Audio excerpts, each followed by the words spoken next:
gdzie powracać każdy chce, gdzie króluje jej oblicze, na nim cienkie rysy dwie. Wzrok ma smutny, zatroskany, jakby chciała prosić cię, byś matczyną jej opiekę oddał się. Madonno, czarna Madonno, jak dobrze twym dzieckiem być. O pozwól, czarna Madonno, w ramiona Twoje się skryć.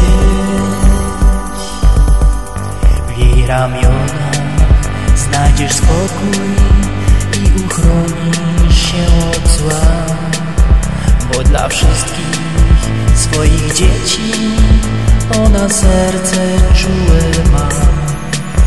I opieką cię otoczy, gdy jej serce oddasz swe, gdy powtórzysz jej z radością słowa te.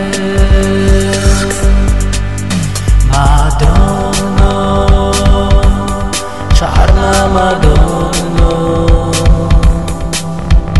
jak dobrze twym dzieckiem być.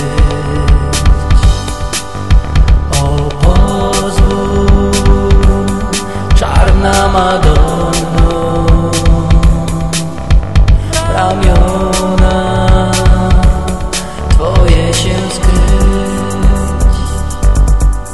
Dziś, gdy w oku nas niepokój, gdzie się człowiek schronić ma, gdzie ma pójść jak nie do matki, która ukojenie da.